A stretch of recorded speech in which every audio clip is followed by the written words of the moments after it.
Rock back, turn to the right corner. Left palm faces out, right palm in front of the groin. Now move the weight forward, make a fist with the right hand and bring the knee up.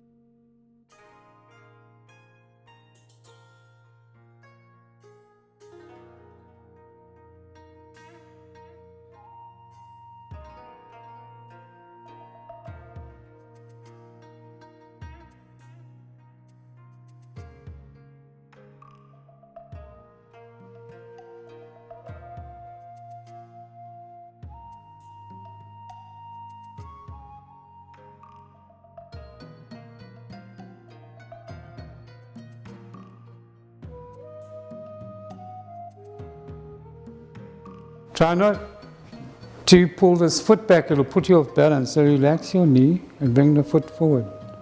Yes. If you do this, you'll lose your balance. Michelle's going to turn to the side. She's also going to open her foot so it's facing in that direction, about 40 to 45 degrees.